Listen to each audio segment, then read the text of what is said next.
From Scripps Sports, this is Grizzly Insider, sponsored by Albertson Safeway. Hello everyone and welcome to this week's episode of the Griz Insider here on the Montana Television Network. Alongside the voice of the Griz, Riley Corcoran, I'm Kyle Hansen, and the Montana Grizzlies are the official winners of the first ever Panda Bowl as they beat Sacramento State 49-35. And Riley, what a wild week it was, and it was funny because it was a short week, but man, we put a whole lot of living into that week and it was a good time. I don't think that matchup could have happened Saturday night with all of the fanfare around it. That game needed to kick off on Friday. You're right, Kyle. It kind of felt like 2 weeks packed into one, with it being a short week and everything that was said from Saturday night when the Grizzlies got done playing to Dr. Luke Wood and the rest, obviously, that transpired throughout. But it was a fun week of buildup, and I think all of the talking created this matchup just to be what it should be on national television, and then Montana kind of did the rest. And I think there was some fun back and forth throughout the course of the game to start, but when Montana flexed their muscles and really took that game over, the Hornets had no answer. 100%. It added a lot of fun to it for sure, and once the teams lined up, we got to finally see that measuring stick too, because Sacramento State was kind of getting hot going into this game. It had won 4 of their previous 5 games after kind of a weird start, obviously playing South Dakota State out of the gates. First half, though, shootout, which I think we kind of looked at a little bit and thought that was probably the potential, knowing Sac State's offense and knowing they were going to pull out all the stops. But, man, back and forth, punch, counter punch, there was a lot of that in the first half. A lot of great players and a lot of big-time plays in that first half. And it just kind of seemed, I don't know about you, but that Idaho State game kept creeping into my head a little bit of the style of game, of what it was going to be, and which defense was going to maybe blink first, or which defense was going to make the first adjustment. And what happened for Montana is they were able to stop the run. And I think that was a prevalent storyline all the way throughout. But that first half was wild. And I think that this Grizzly offense, when they are behind, they don't have that pressure on them. It doesn't feel like that they change their game plan whatsoever when they need to score. We're always able to keep it within an arm's length. And that was huge as they turned the momentum into the second half. And, especially to cap off that first half, that special teams turnover to me was both special teams plays were, 2 of the biggest plays in the games. But when Geno Leonard's kind of in there putting pressure and, they muff the punt and Tanner Huff comes up with it, and then Eli Gilman scores a couple plays later to take them into halftime up. That to me felt like it turned a little bit, and then obviously you turn the page. The second half, Kaylee Ayat, man, takes that huge hit, finds Evan Schaefer on the score, and all of a sudden it's a 14-point game. And at that point, it felt like Montana kind of had control of it. You've nailed it as far as the critical points in the game when this changed. And I think special teams always has a part in it. The holding penalty on the kick return touchdown was also huge. Hammond Jr., such a great player. Hammond and Wortham, we were just, it was a treat for us to watch both of those players go. But you're right, that was the turning point. And once Montana took control, Kyle, I felt that they knew they were getting the ball to start in the third quarter. They went up by 2 scores. Sacramento State became one-dimensional. And for them to be over 100 yards less than what they average on the ground, that's the number one storyline of why the defense was able to make enough adjustments. The Grizz were able to roll. And another signature moment from Kaylee Ayat, the fact that he popped up right away after one of the most vicious legal hits that you can have, pretty impressive. And Evan Schaefer, first touchdown in 25 games, also was big on the back end. I love that stat so much. What a great pull. It's such good stuff. There's so many names you could highlight from this game. As you mentioned, Kaylee Ayat, another great performance with 3 touchdown passes and just kind of showing his moxie. Eli Gilman with some really tough running. Like the stats might not quite have been there, but he was effective, and that touchdown was big. Defensively, you look at Peyton Wing, Caleb Otlewski, who will join us here in a little bit. These guys all stepped up to the moment. But man, Michael Wortham, the hometown kid, I just can't say enough about this guy. First of all, the Grizz getting him, but then what he has done in this program. He has just been game-changing in every sense of the word, right? For what he brings to the locker room and the leadership style that he has, then also to go back home. I mean, you talked to him the night before at the hotel, and you could just tell how giddy he was to play at home. And he said it in the post-game press conference. He'd been passed over by these guys a couple of times. He doesn't need any extra motivation, but when he plays with extra motivation, watch out. He did everything, Kyle, leading the team in rushing and receiving, #1 in all Division I football and all-purpose yards. But the moves, I need to find more adjectives and words to describe, because we're running out of words to just say what he keeps doing on a daily basis. It's been so much fun to watch. This game will be remembered as the Michael Wortham game. 100%. Special player and a special game for the Grizzlies as they improve to 8-0. We've got another great show for you here on the Griz Insider. Coming up after the break, Riley will catch up with head coach Bobby Hauck.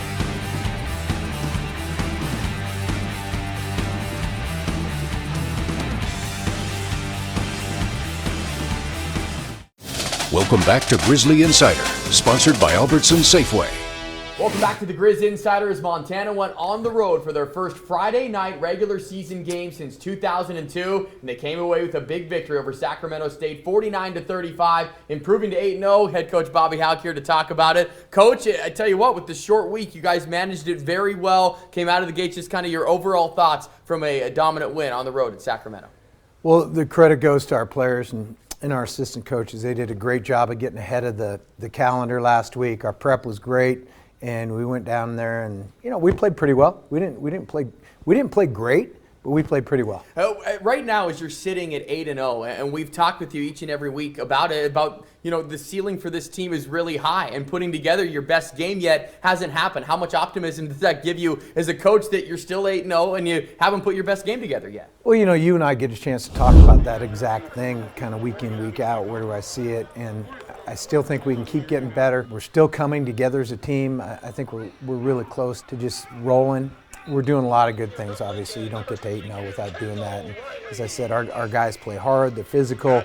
Assistant coaches do a great job, and obviously we're rolling into another big week, but that was sure fun on Friday night. It really was. It really was. A 49-35 win, and back and forth in the first half that you guys were big-time plays. It seemed like special teams obviously played a huge part in it, but when you guys went into the halftime locker room up 28-21, it just seemed that momentum-changing play, it came on special teams, from getting that muffed punt and Tanner Huff jumping on it. Once you took the lead, did it feel like maybe the mindset changed even more so? You got up by 2 scores, and you could just tell Sacramento State was out of sorts at that point. They were out of sorts, and getting that touchdown at the end of the first half, knowing we got the ball coming out of the locker room, we felt like we were in good shape. They weren't really stopping us. We had settled in and really got the defense pointed the direction they needed to be. The kicking game was making big plays in the game, and we're going to be hard to beat when that's going on, How about defensively? I think the big number coming in obviously was their rushing attack, the go-go offense that has 250 yards rushing per game. You guys shut that down, over 100 yards less than their season average. What'd you like most about the defensive effort and obviously shutting down that run game? If we didn't allow them to run the ball, they were going to have a hard time beating us. That kid threw the ball better than he more accurately than he has all year. He did a nice job. 13 was blazing fast, as we talked about, but again, when they can't run the ball, they can't beat you, and that was the way it played out. Offensively, the attack, you can hit him from so many different ways, and Kaeli Iayat, the signature moment will be standing in there, taking that shot and delivering a touchdown to Evan Schaefer, and then Michael Wortham doing his thing. Hometown kid coming back and leading the team in rushing and receiving. Just the overall offensive attack, what pleased you the most? I mean, all of it, certainly. Yeah. Kaylee does a great job with his eyes downfield. He can run it, he can throw it, he can make some things happen when things aren't exactly how they're supposed to be. Mike was special all night. Mike actually got off to kind of a slow start, and then he got it right, and man, he was unbelievable in terms of production. There was plays all over the field. Certainly we scored 49 points. Big night for our offense. Big night, and special teams. I'm getting there, Coach, because there were so many impact plays. We mentioned getting the turnover on special teams, but just to be able to win the field position, it just felt like all game long, how dominant was the special teams performance from your squad? It was good. I thought they were kind of a handful in the kicking game. I thought they had planned us very well. They gave us problems in certain aspects, but in the end, our guys were too much for them. We had 3 monster plays in the kicking game that really took the game away from them, and it was a blowout at that point in time. It all added up to a 49-35 win for Montana. Now 8-0, and you turn the page this week to Weber State. Back-to-back road games in the regular season, as well as the month of November finally here. It's been a good month for you and your career. We'll have fun talking about that throughout the course of the week. But give us the early look on Weber State as you begin the month of November, Coach. Well, we haven't spent a lot of time on them yet, but Weber is going to be typically Weber. They'll be physical. They'll be tough. They'll be sound in all 3 phases of the game. They are who they are. They make you earn it if you're going to have a chance to beat them, and we need to go down to Ogden and get a win this weekend. And we'll see if the Griz can win consecutive road games here as they take on Weber State this Saturday. On the other side of the break here on the Griz Insider, Kyle Hansen will catch up with star linebacker Caleb Otley.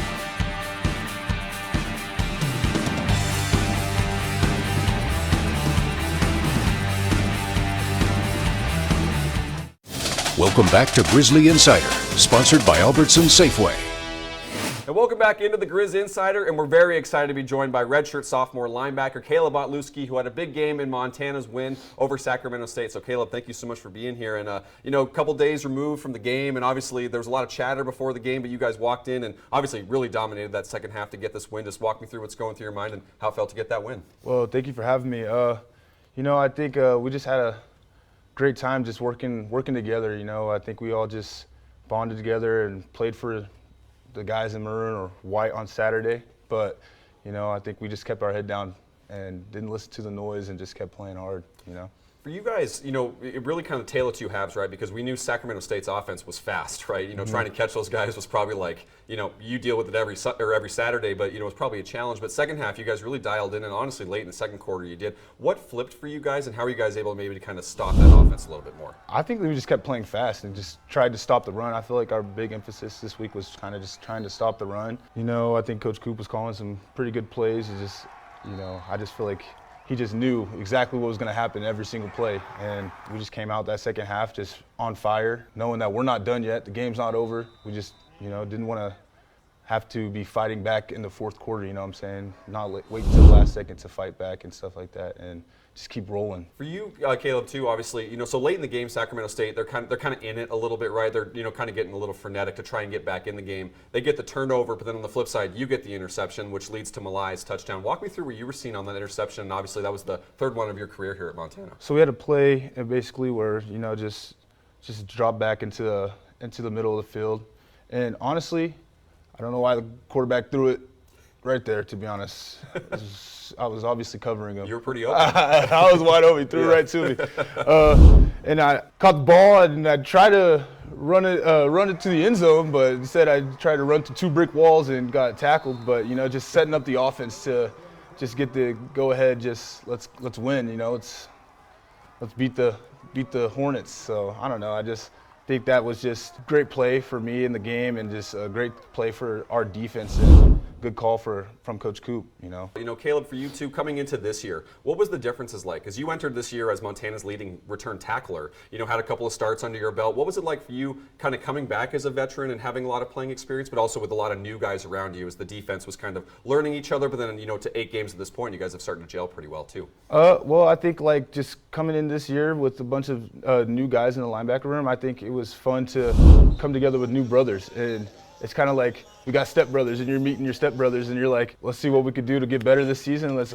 compete and work hard. And, I think it's cool because the beginning of the season, like during fall camp, we're all helping each other learn the playbook. And it's just kind of cool to see us all bond together like a family and like a group of brothers. And I just love that. I mean, I feel like we all hold each other accountable, especially me and Solo. I feel like me and him, we'll take turns going on and off the field, and we're happy for each other. We're not bickering and going back and forth about who's on the field, who's not on the field. I like how me and him are liking to keep how we both, if whoever's on the field, we're going to keep that same energy going back and forth. So if he's on the field, he's going to keep that good energy, play hard and fast. But then when I go on the field, I'll be fresh, and I'll be playing hard and fast. So.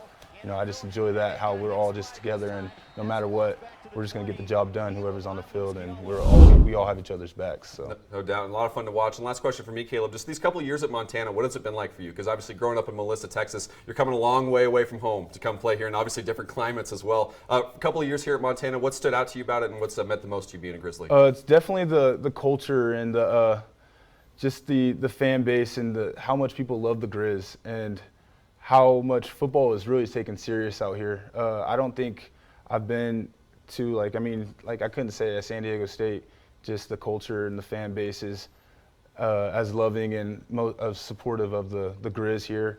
I really love that, and I love that everyone is they want to see the Griz succeed, and no matter what, have the Grizz's back. It's just amazing. They love the Griz, and they love you as well. So keep up the good work, and yes, congratulations on the win. Thank you so much. 100%. Appreciate you coming on. And after this, Riley will rejoin me here on the Griz Insider as we look ahead to Montana's game against Weber State. Welcome back to Grizzly Insider, sponsored by Albertson Safeway.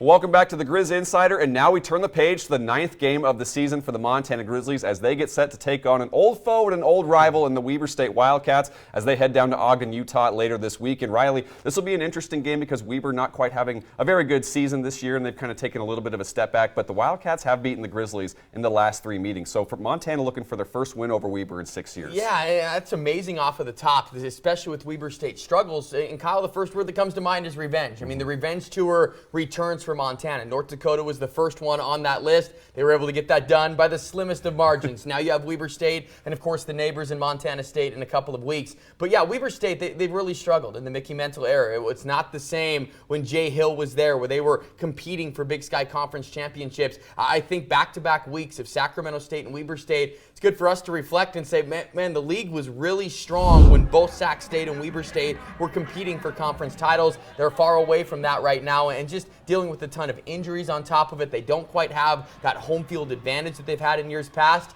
But cue it up again. They'll be ready for the Montana Grizzlies, right? That this is maybe a chance to salvage what has been a lost season. They don't have a chance to make the playoffs at this point. So the Grizz will have to be on alert. And I think maybe that result from last year, the wild game here in Missoula where the Grizz fell in overtime, that should be enough motivation they need to go down to Ogden. It's always interesting because Weber State was almost kind of a mirror image of Montana, right? Always a strong run game, a strong defense, and just kind of mentally tough teams under Jay Hill, as you mentioned. And, you know, it just seems things have changed a little bit because they'll nip teams here and there under Mickey Mantle, who was a great coach at the Division II level. But in his 3 seasons leading the program, Mickey Mantle 3-7 in Big Sky games at home. So they're not defending home field advantage. You know, mistakes really hurt them against Eastern Washington, even though the defense kind of really settled in that second half. They just couldn't quite get over the hump. Just kind of it's a different Weber team than years past, and just obviously the results show that. Yeah, absolutely, and I think they've had a lot of trouble with the quarterback position, just finding solidarity there. I mean, obviously you mentioned it. The running game is what they predicated their offense on, but still capable quarterback that could take care of the football. Their interception total way up there, so we'll see if Montana can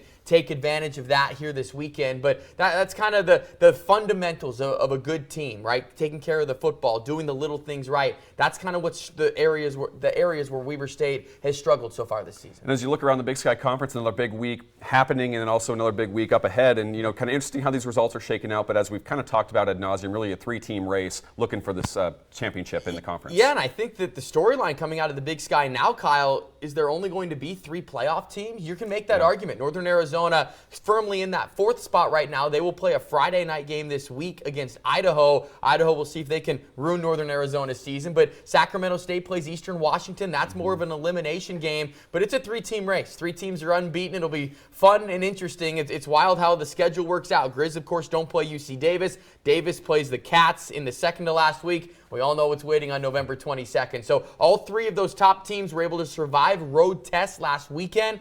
And now we'll see as they settle in, then come to home here in November. This will be a Captain Obvious statement, but one of the biggest things I learned from the weekend, tried and true, North Dakota State, still very good. Very good. A dominant win. Wow. My goodness, what they did in the Dakota Marker, I think all of us were sitting down, getting ready for a big 1-2 showdown in the FCS, just the 10th time it's ever happened.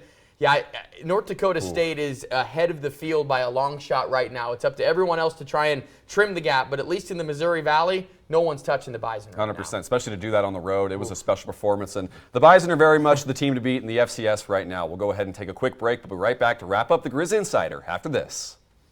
Well, as we wrap things up here on the Griz Insider, believe it or not, basketball season is right around the corner. And Riley, as expected, both Montana programs picked in the top 2, and obviously the men picked to win the league. It will be a fun year here. Crossover season's here, Kyle. Buckle up. A little sleep for all of us, but we absolutely love this time. When you talk about the basketball squads, a lot of excitement across the board. We'll start with the men. Money Williams, the preseason MVP. Hard to believe this. Just the 2nd time under Travis DeCuire, the Grizz have had the preseason MVP. Ahmad Rory was the only other time that happened. The Grizz will try and go back-to-back for the 4th time in program history. So something to look forward to there. The core of Money Williams, Tajon Sawyer's back, but plenty of newcomers, 8 newcomers. We'll see them open things up against Northwest Indian College. That will be on Monday. And then the Lady Grizz picked 2nd in the preseason poll. 2 players on the All Big Sky squad, and Matt Koenig, Avery Waddington. Excited for what Nate Harris can do in year 1, too. So a lot of excitement. We're going to start hearing those balls bounce on the hardwood more. And the weather's going to start making us wish we were indoors. No, No doubt about doubt. it. So going to be a lot of fun in hoop season. And of course, this weekend, the Grizzly football team takes on Weber State down in Ogden with the 1 p.m. kick. You can catch Riley on the Grizzly Radio Network, and Script Sports will carry your broadcast. And as always, we'll have all of your details and break it all down on the Griz Insider next week. Thanks so much for joining us, and we'll see you next time.